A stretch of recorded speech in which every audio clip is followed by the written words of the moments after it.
The snow had been falling since dawn, heavy and unforgiving, smothering the wide valley in a cold white silence.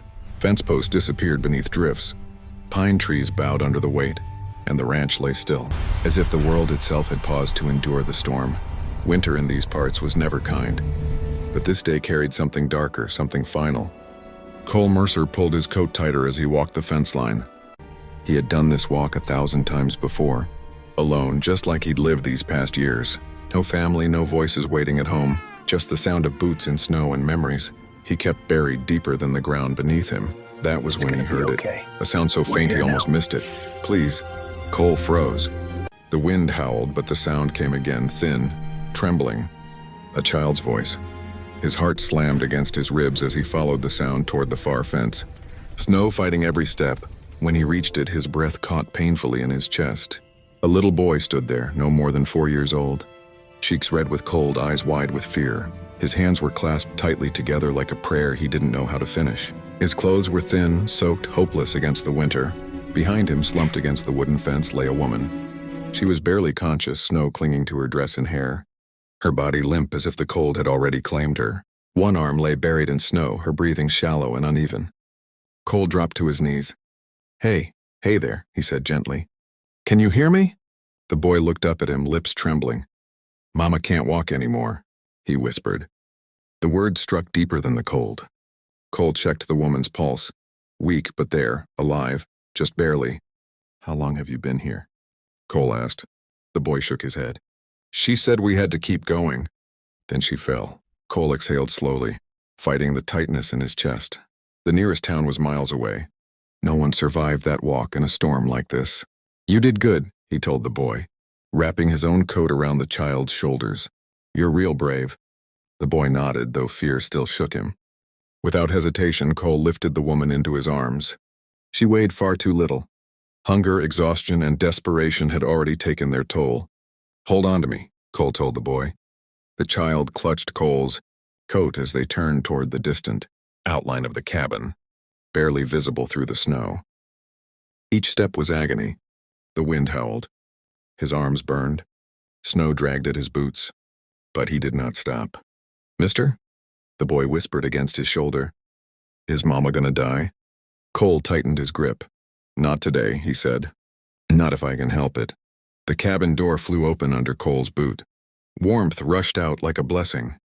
He laid the woman gently on the bed near the fire, wrapping her in every blanket he owned. He knelt beside her, rubbing warmth into her frozen hands. The boy hovered near the door, frightened and unsure. You can sit by the fire, Cole said softly. You're safe now. As flames crackled, the storm raged outside, but something shifted inside the cabin. The silence Cole had lived with for years broke open, replaced by fragile breathing and hope. The fire burned through the night. Cole didn't sleep. He watched the woman's chest rise and fall, listening for every breath. The boy, Eli, finally slept near the fire, clutching one of Cole's gloves as if it were a lifeline. Near dawn, the woman stirred. Her eyes opened slowly, confused, afraid. Easy, Cole said. You're safe. My son, she whispered. Where's my son? Cole pointed gently. Right there, sleeping. Tears filled her eyes.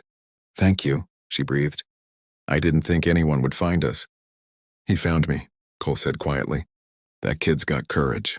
When Eli woke and saw his mother awake, he ran to her, wrapping his arms around her neck. I'm here, she whispered. I'm still here. Days passed. The storm faded, but the damage remained. Her legs wouldn't support her weight. Pain haunted her every movement. Cole cooked, cleaned, and cared for them without question. My name is Anna, she told him one night. We were heading west. I thought I could make it. Winter doesn't forgive, Cole said.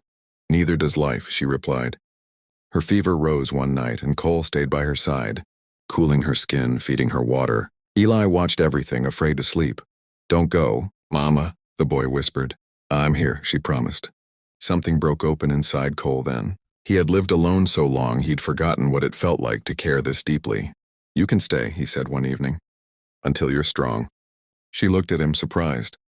You don't even know us. I know enough, he replied. Weeks later, spring began to melt the snow. Anna stood for the first time, trembling but upright, tears streaming down her face as Eli clapped and laughed. Cole turned away, pretending his eyes weren't burning.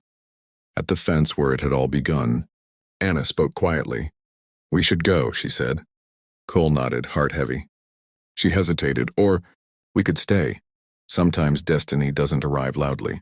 Sometimes it whispers through the snow, carried by a child's voice and answered by a man willing to listen." If this story touched your heart, please subscribe to the channel. Stories like this remind us that kindness still exists, and the next one might move you even more.